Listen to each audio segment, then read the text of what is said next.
할렐루야. 네. 부활의 영광이 사랑하는 가정마다 함께 하시기를 주님의 축복합니다. 네. 자, 부활하신 우리 주님을 박수로 한번 영광 돌리겠습니다. 같이 인사하실 때 부활의 축복이 함께 하시기 바랍니다. 먼저 옆에 분들, 뒤에 분하고 인사하시기 바랍니다. 부활의 축복이 함께 하시기 바랍니다. 감사합니다. 주님이 은혜와 복을 더해 주시기를 예수님을 축원합니다. 네. 부활이 뭡니까? 말 그대로 하면 다시 산다, 그런 얘기예요.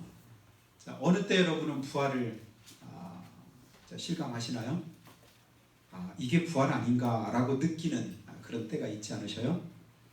지금 이제 봄이 한창일 때라 꽃들이 피었다 지기도 하고 새롭게 피어나기도 하고 또 앙상한 가지에서 새싹이 돋기도 합니다. 싹이 나기 전까지만 해도 이것이 살아있는지 죽었는지 만져보기 전까지는 잘 모르겠는 그런 나무들도 있습니다. 꺾어볼 때 그냥 힘없이 뚝 하고 꺾이면 그건 죽은 가지입니다. 근데 꺾이지 않고 휘는 것이 있어요. 꺾이더라도 한참 휘다가 소리 없이 그냥 꺾이는 그런 가지도 있습니다. 거기에는 물기가 있고 아직 생명이 있다고는 그런 증거이기도 하지요. 싹 나기 전에 육안으로 볼 때는 분명히 아무것도 없는 것 같고 죽은 것 같은데 참 신기한 그런 생각이 들고 그때마다 생명의 신비로움을 다시 한번 느낍니다. 우리 교회 안에는 느티나무가 한 그루 있는데 심은 지 이제 한 12년 정도 되었는데요. 처음 심을 때는 손가락 2개 정도 이렇게 두께 정도 되는 것을 그냥 나무 칠 때 지게 받치는 작대기 정도, 그 정도 될까요? 그걸 심어놨는데 12년 지나니까 지금은 이만큼 굵습니다. 그리고 그 밑에서 충분히 그늘을 피하고 쉴 만한 그런 쉼을 이제 제공할 만한 그만큼 큰 나무가 되었습니다. 지난주부터 하루하루 아침마다 그 느티나무를 바라보는데 하루하루가 달라요. 뭐가 다를까요? 잎의 크기가 다른 거예요. 처음에는 앙상했는데 거기에서 약간 울긋불긋하더니 잎이 나기 시작하고 그 잎이 하루가 다르게 점점 커집니다. 지금은 제법 이제 푸른 빛을 띠고 어느 정도 그늘을 형성하고 있는데 아마 또 이제 한두 주 더 지나고 나면 훨씬 더 아름다운 그런 모습이 될 거라고 생각이 듭니다. 해마다 우리가 한 번씩 부활주일을 맞게 되는데 그때마다 우리 마음에 이 부활의 의미를 다시 한번 되새기지만 이 부활을 맞아서 내가 어떤 마음을 가질까? 온 만물들은 생명이 있으니까 자라기도 하고 생명이 있으니까 싹이 나고 또 꽃도 피고 열매도 맺는데 그러면 내가 가진 믿음은 생명이 있나 아니면 생명이 없나? 생명이 있다면 분명히 거기에 물이 오르고 싹이 나고 잎도 있고 그리고 꽃도 피었을 것이고 어떤 열매들도 맺혀야 그것이 정상일진데 수년 동안을 우리가 믿음 생활하고 교회를 다니고 그리고 주의 이름을 부르고 부활주일 예배를 우리가 한두 번 드린 게 아니잖아요. 그런데 내 삶에서 맺혀지는 그런 부활의 열매들은 무엇일까? 다시 한번 생각을 해보게 되었습니다. 예전에 부활주일 되면 기억되는 것이 함께 이제 온 도시마다 연합으로 드리는 그런 부활주일 새벽 예배가 저는 이제 생각이 되었는데 대전에서 살 때 대전 역전에서 모여서 그때 야외에서 새벽에 예배를 드렸었습니다. 그럼 그곳까지 가려면 그땐 차도 없던 때입니다. 걸어서 30-40분 이상을 가서 그 새벽에 앉아서 예배를 드릴 때 지금 기억되는 건 뭐냐면 굉장히 추웠었다. 그 생각밖에 잘 안 들어요. 너무 추워가지고 그 새벽에 예배를 드릴 때 무슨 말씀 들었는지 그건 둘째치고 추위에 떨다가 왔는데 그랬음에도 불구하고 굉장히 마음은 기쁘고 즐거웠었다. 그런 이제 기억으로 자리를 하고 있습니다. 우리 홍성에서도 새벽에 연합 예배를 드리긴 했지만 우리 교회 여건상 여기까지 가서 함께 이렇게 연합으로 드렸다 오고 이런 여건이 잘 안 돼서 자체적으로 드리긴 했는데요.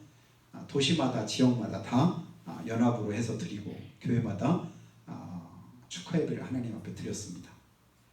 이 부활절을 맞아서 우리가 확실하게 기억하고 다시 한번 되새겨야 할 것 뭐냐면 부활은 역사적인 사실이다.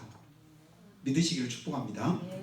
부활은 그냥 우리가 꾸며낸 얘기나 단순하게 1년에 한 번씩 거쳐 지나가는 그런 행사가 아니라 역사 속에서 이루어졌던 확실한 사실이고 그리고 지금도 그 부활은 여전히 계속되고 있다. 그렇게 믿으시길 바라요. 부활이 이제 이미 다 끝났고 지나가 버렸다. 그러면 나와는 별반 상관이 없을 수도 있습니다. 그러니까 주님의 부활의 역사는 지금도 내 속에서 역사하시고 계속되고 있다. 주님은 그 부활의 영광으로 그 부활의 축복으로 우리 가운데서 또한 똑같은 그 부활의 그런 사건들이 새롭게 이루어지기를 주님 원하십니다. 그리고 그것을 나타내시길 원하십니다. 역사라고 하는 것은 부인할 수 없는 사실 그대로를 우리 역사라고 합니다. 역사는 그동안 있었던 누구도 부인할 수 없는 그런 사실을 가지고 우리 역사라고 말해요. 물론 거기에는 잘못된 역사도 있고 거짓된 역사도 있을 수는 있지만 그 사실 자체가 바뀌진 않습니다. 그 사실을 잘못 기록한 것뿐이고 잘못 전한 것뿐이지요. 그러나 우리 예수님의 부활의 역사는 지금까지도 변함없이 그대로 역사적인 사실인 것을 저는 믿습니다. 믿으시면 아멘. 하나님의 약속하신 말씀 그대로 이루어진 사실임을 우리가 알고 또한 믿기에 이 시간도 하나님 앞에 예배를 드리는 것이죠. 1996년부터 98년까지 주말마다 드라마로 이제 방영되었던 2년 동안 걸쳐서 방영되었던 드라마가 있는데 혹시 용의 눈물이라고 들어보셨나요? 용의 눈물. 태조 이성계가 고려를 멸망시키고 자기가 이제 조선을 건국하는 그런 과정을 그린 그런 드라마입니다. 그리고 2014년에 똑같은 역사적인 배경으로 다른 제목으로 뭘 방영했냐면 정도전이라고 방영을 했었습니다. 들어보셨나요? 태조 이성계를 도와서 조선을 건국하고 조선 건국의 그 모든 기획을 다 하고 조선을 세운 사람이 누구냐면 그가 바로 정도전입니다. 그리고 지금 또 똑같은 시대적인 배경으로 방영되고 있는 드라마가 있는데 태종 이방원입니다. 이성계의 5번째 아들이고 그리고 여러분이 잘 아는 세종대왕의 아버지입니다. 똑같은 역사를 그려요. 똑같은 시대를 그대로 이제 보여줍니다. 그런데 이상한 거는 용의 눈물을 통해서 보았던 그런 역사적인 인물들이 있잖아요. 야, 저 사람은 진짜 못된 사람이구나. 이 사람은 진짜 영웅 호걸이다. 진짜 대단한데? 이런 생각을 가지고 그 다음에 정도전으로 와서 보고 그 다음에 오늘날 태종 이방원의 그런 관점에서 보고 그러면 그렇게 생각되었던 사람들이 조금 다르게 보이는 거예요. 그때는 분명 되게 나쁜 사람인 거로 생각이 되었었는데 보니까 또 아닌 것 같아요. 그때는 진짜 좋은 사람인 줄 알았는데 충실인 줄 알았는데 또 나중에 보니까 그것과 조금 다른 것 같아요. 왜 그럴까요? 관점이 다른 거예요. 똑같은 시대고 똑같은 역사고 똑같은 일인데도 보는 것을 어떻게 보느냐에 따라서 굉장히 다른 거예요. 도담삼봉 하면 이제 정도전이 이렇게 유명하잖아요. 저쪽에 이제 거기 어딜까요? 도담삼봉이라고 이제 저쪽 충북에 가면 단양이라는 곳에 있는데 굉장히 유명하잖아요. 그 정도전이 그리고자 했던 세우고자 했던 나라는 뭐냐면 모든 국민들이 평안하게.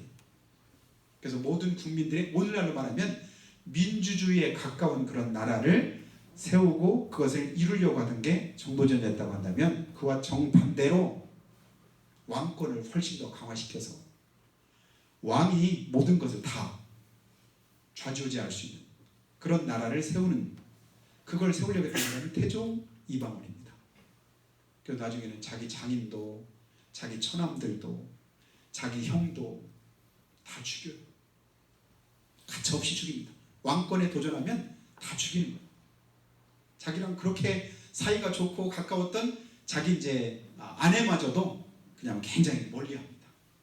왜냐하면 왕권을 강화해야 된다. 보는 것에 따라, 생각하는 것에 따라서 달라지고, 의미도 달라지고, 결과도 달라지고. 그런데 사극을 방영할 때 꼭 해설자가 하는 말이 있는데요, 저는 그 말을 굉장히 의미 있게 듣습니다. 뭐라고 말하냐면, 해설자가 꼭 하는 말이, 이것이 역사가 승자의 기록이라는 점을 고려해 보면, 역사가 누구의 기록이래요? 이긴 사람이 역사를 쓰는 거예요. 진 사람들은 역사를 쓰기도 전에 그냥 다 죽었습니다. 그러니까 내가 그 역사를 쓸래니까 나한테 좋은 것, 유리한 것, 이런 것만 쓰지 않았겠어요? 근데 부끄러운 것, 잘못됐던 것, 이런 것들은 다 빼놨습니다. 근데 오늘날은 미루어서 한번 종합적으로 생각을 해보니까 꼭 그것만이 아니라 다른 이면의 어떤 일들도 있겠구나 싶어서 이 모양으로 저 모양으로 한번 역사를 되짚어 보는 겁니다. 우리가 기록한 그런 역사는 이와 같이 보는 관점에 따라 다르고 보는 사람의 시각에 따라 다른데, 성경은 어떨까요? 성경은 그와 다릅니다. 누가 봐도, 어떻게 봐도, 이렇게 보고 저렇게 봐도 성경은 성경 자체로 하나님의 말씀이고 역사적인 사실인 것을 우리는 믿어야 될 줄을 믿습니다. 성경은 말씀하신 그대로 다 기록해 놓으신 사실 그대로의 말씀이다. 여러분, 그래서 성경을 보면 예수님의 족보를 한번 쭉 한번 보세요. 아니 그냥 부끄러운 그런 족보는 이 사람은 좀 뺄 수도 있잖아요. 근데 예수님의 족보 안에 이방 여인, 이방인들은 사람 취급도 안 하던 그런 이제 유대 문화가 있는데 그 속에 이방인이 들어있고, 거기다 또 조상 가운데 창녀가 또 들어있기도 하고, 그냥 부끄러운 우리 족보에서 빼고 싶은 그런 일들도 사실 그대로를 다 기록을 해놓고 있습니다.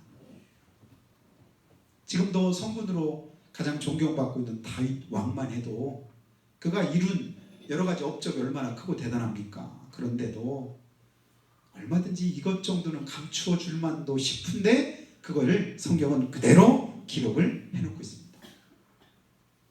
우리가 믿음의 조상이라고 하는 아브라함 예외도 아니죠?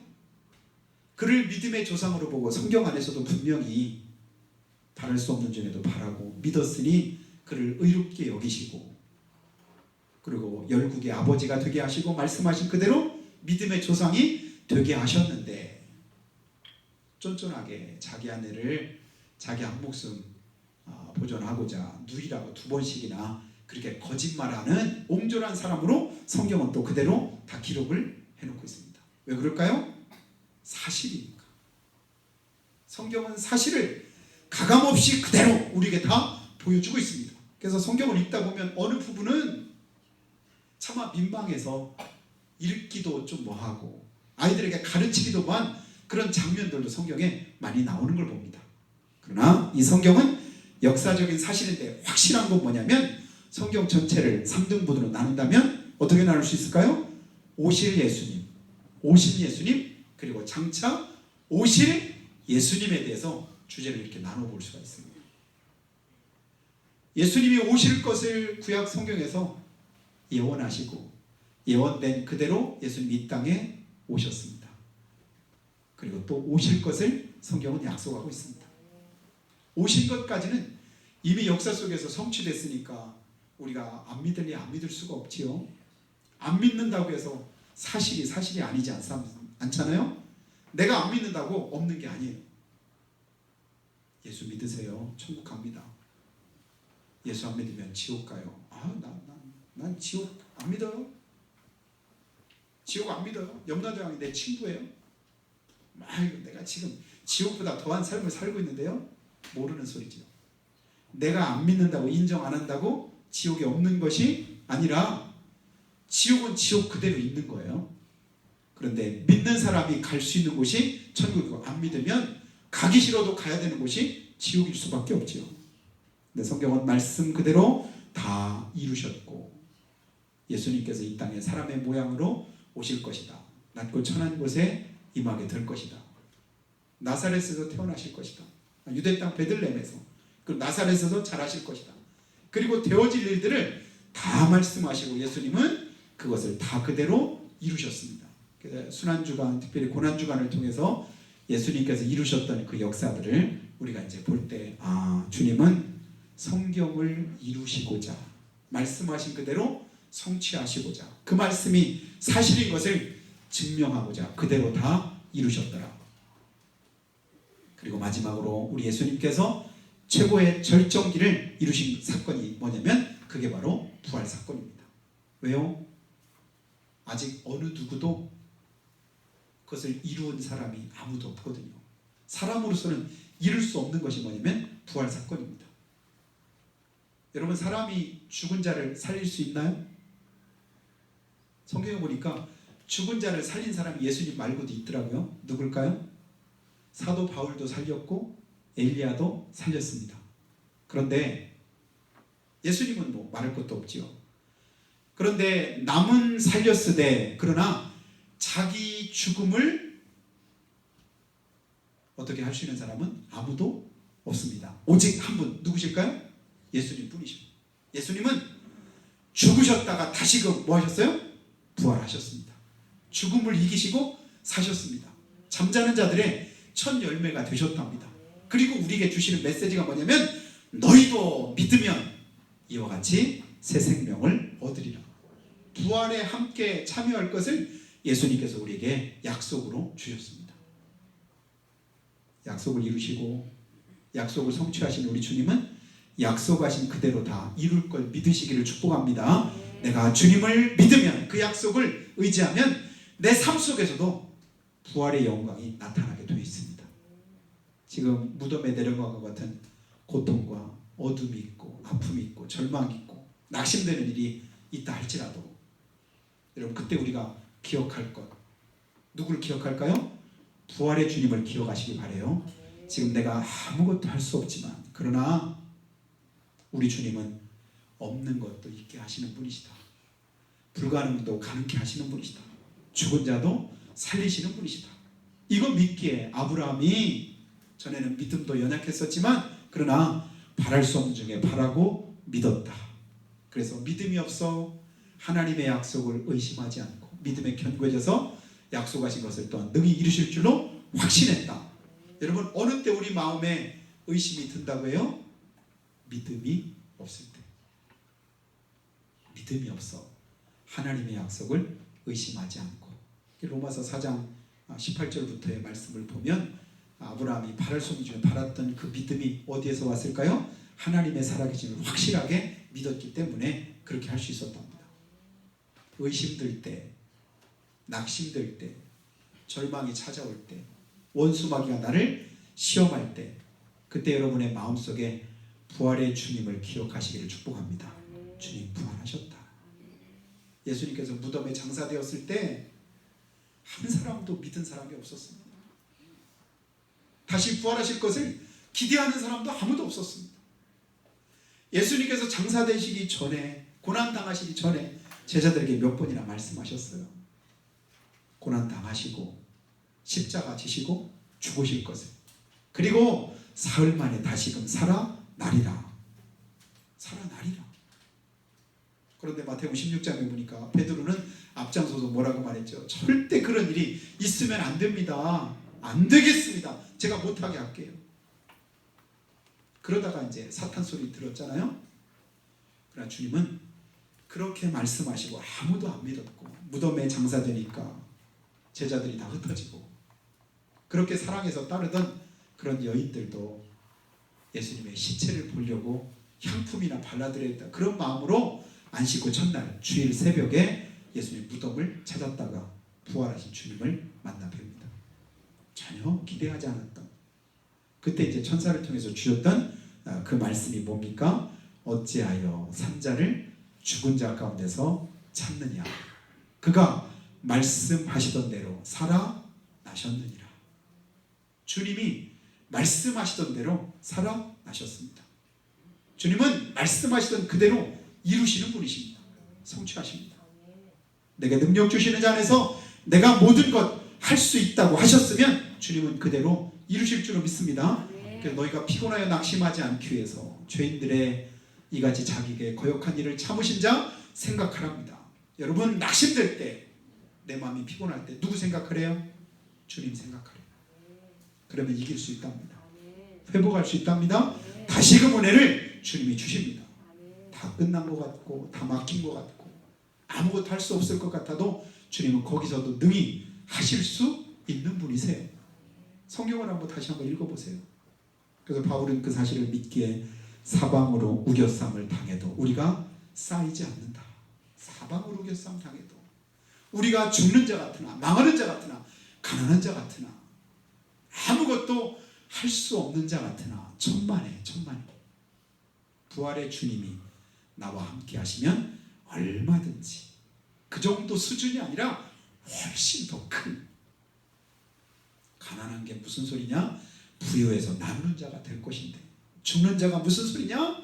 내가 살아서 담도 살리는 그런 산 살리는 사람이 될 수도 있는데, 부활의 주님이 함께 하시면 이와 같은 역사가 함께 할 것을 여러분 믿으시기를 예수님의 이름으로 축원합니다. 근데 그 사실을 믿지 않고 십자가에 달리신 예수님을 조롱하던 수많은 사람들이 있었습니다. 십자가에서 내려오라. 저가 남은 구원하였을 때 자기는 구원할 수 없었도다. 내려오라. 그러면 우리가 믿겠노라. 믿으려고 그랬습니까? 조롱하려고 그런 거죠. 내가 그렇게 되는 거 보면 내 손에 장을 치질이라. 장을 치질 각오를 하고 그렇게 말하는 사람들은 보셨나요? 그럴 리가 없다고 생각하고 그 말을 하는 것이죠. 실제로 여러분 그렇게 말했다가 손에 장 지진 사람들, 제가 지금까지는 한번 들어보지 못했는데 여러분 들어보셨나요? 나는 그렇게 단정적으로 말하고 맹세하면서 말하지만 그것이 얼마나 헛될 때가 많은지 모릅니다. 제자들도 마찬가지였죠. 오늘 밤 너희가 나를 버리고 다 흩어지리라. 주님 무슨 말씀입니까? 우리가 죽을지언정 주를 버리지 않겠습니다. 제자들이 다 똑같이 그렇게 고백했고, 그때 한술 떠서 베드로는 말했죠. 여기 있는 사람들이 주를 다 버릴지라도 나는 결단코 버리지 않겠습니다. 그러나 제일 먼저 주님을 모른다고 부인하고 저주까지 했던 사람이 바로 큰소리 쳤던 베드로였음을 우리는 봅니다. 그래서 우리는 주님 앞에 큰소리 치면 안 돼요. 여러분 가만히 보니까 내가 무슨 말을 하면요 꼭 그 말에 걸리기가 쉽습니다. 왜 그럴까요? 내가 하는 그 말을 우리 주님만 들으시는 게 아니거든요. 원수 마귀가 항상 같이 듣습니다. 그래서 마귀는 그 말을 가지고 꼭 우리를 넘어뜨리려고 하고 우리를 시험합니다. 여러분 신앙생활 그런 경험 많이 안 해보셨어요? 내가 꼭 말했는데 그 말이 꼭 말하고 나면 꼭 어떤 어려운 문제가 생기기도 하고 무슨 일을 당하기도 하고 내가 걸려 넘어질 만한 그런 이제 문제가 발생을 하기도 합니다. 그러나 걱정하지 마시기 바랍니다. 끝까지 주님 바라고 주님 의지하면 결국은 주님은 우리를 뭐하게 하세요? 이기게 만드십니다. 여러분 하고 싶은 말을 다 하고 사는 게 어려울까요? 아니면 말하고 싶은데도 불구하고 참고 견디는 게 더 어려울까요?